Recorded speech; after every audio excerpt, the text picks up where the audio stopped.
हरे Krishna.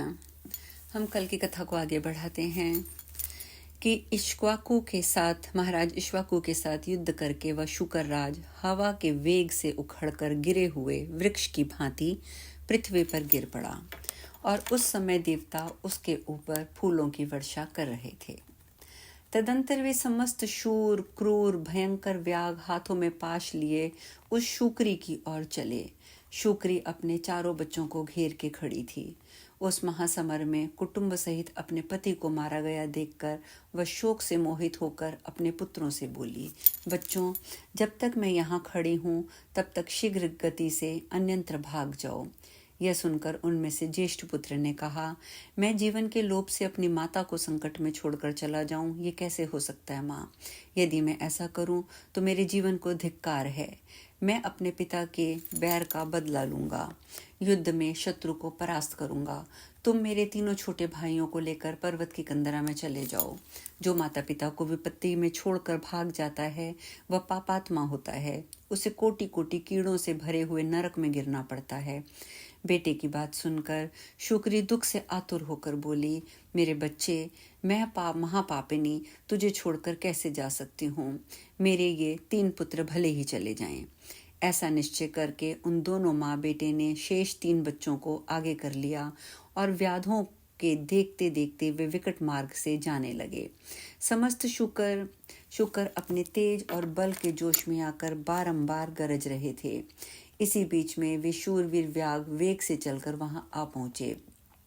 Shukri और शुकर दोनों माँ बेटे व्याधों का मार्ग रुककर खड़े हो गए। व्याध तलवार बाण धनुष लिए अधिक समीप आ गए और तीखे तोमर चक्र और मूसलों का प्रहार करने लगे। ज्येष्ठ पुत्र माता को पीछे करके व्याधों के साथ युद्ध करने लगा।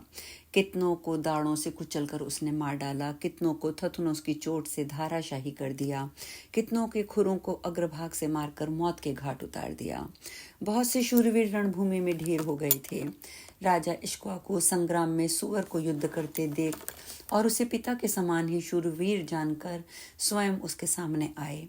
महातेजस्वी महाप्रतापी मनु कुमार के हाथ में धनुष बाण थे। उन्होंने अर्धचंद्राकार तीखे बाण से शुकर पर प्रहार किया। उसकी छाती छिद गई और वह राजा के हाथ से घायल होकर पृथ्वी पर गिर पड़ा।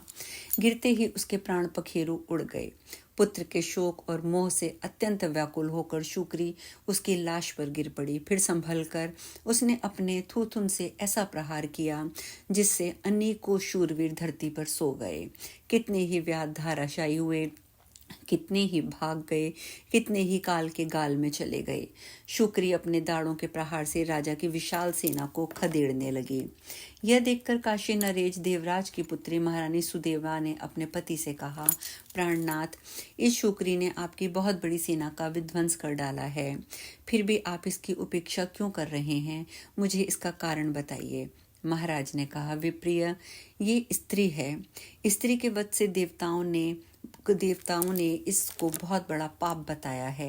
इसीलिए मैं इस शुक्री को ना तो स्वयं मारता हूँ, ना किसी दूसरे को ही मारने के लिए भेज रहा हूँ। इसके वध के कारण होने वाले पाप से मुझे भय लगता है। और यूं कहकर महाबुद्धिमान राजा चुप हो गए। व्याधों में एक का नाम भार्गव था। उसने देखा शुक्री समस्त वीरों का संहार कर रही है, बड़े बड़े सूरमा भी उसके सामने टिक नहीं पाते हैं। यह देखकर व्याध ने बड़े वेग से एक पैने बाण का प्रहार किया और शुक्री को बींध डाला। शुक्री ने भी झपट कर व्याध को पछाड़ दिया।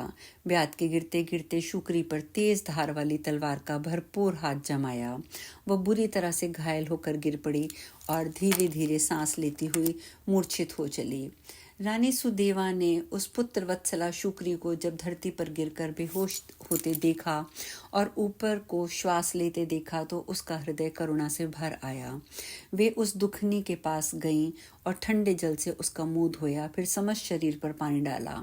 इससे शुक्री को कुछ होश आया। उसने रानी को पवित्र एवं शीतल जल से अपने शरीर का अभिषेक करते देखकर मनुष्य की बोली में कहा, देवी, तुमने मेरा अभिषेक किया है, इसीलिए तुम्हारा कल्याण हो। तुम्हारे दर्शन और स्पर्श से आज मेरी पाप राशि नष्ट हो गई है। पशु के मुख से ये अद्भुत वचन सुनकर रानी सुदेवा को बड़ा आश्चर्य हुआ। वे मन ही मन कहने लगी, ये तो आज मैंने विचित्र बात देखी है। पशु जाति की ये मादा इतनी स्पष्ट, सुंदर स्वर और व्यंजनों से युक्त उत्तम संस्कृत बोल रही है। महाभागा सुदेवा इस घटना से हर्षमग्न होकर अपने पति से बोली, राजन, इधर देखिए, ये अपूर्व जीव है।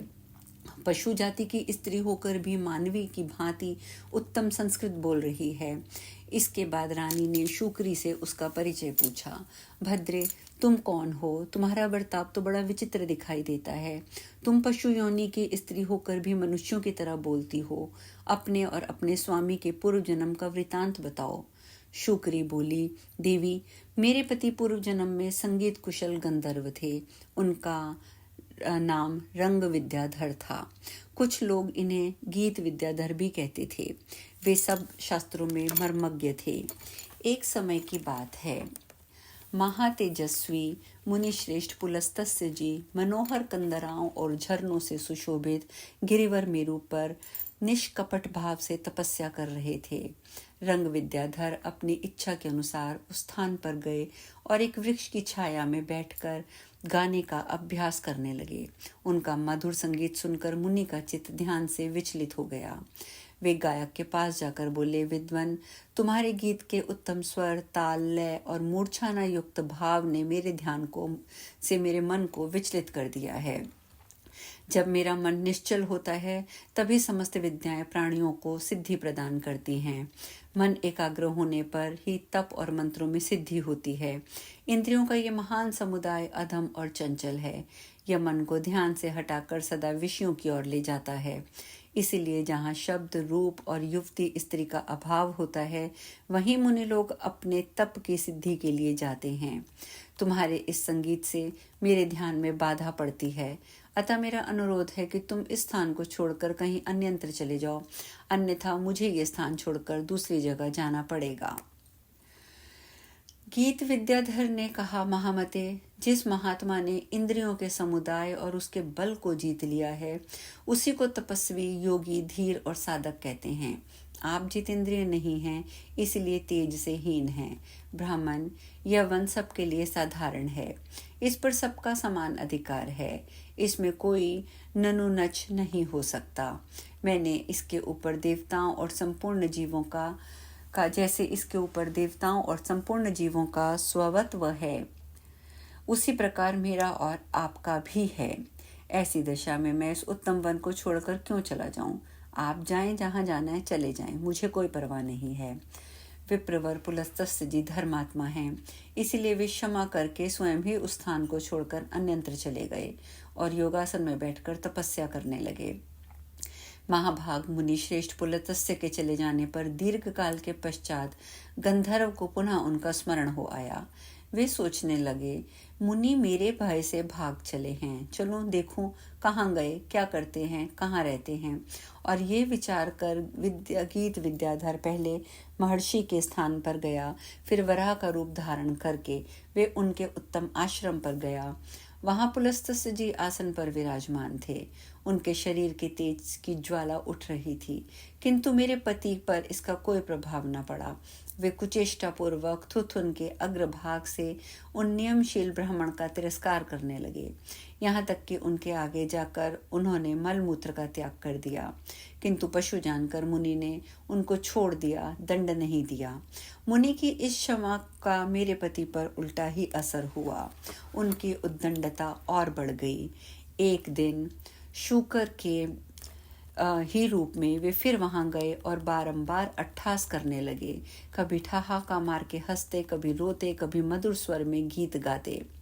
सुअर की चेष्टा छिपी देखकर मुनि समझ गए कि हो ना हो ये वही नीच गंधर्व है और मुझे ध्यान से विचलित करने की चेष्टा कर रहा है। फिर तो उन्हें बड़ा क्रोध हुआ।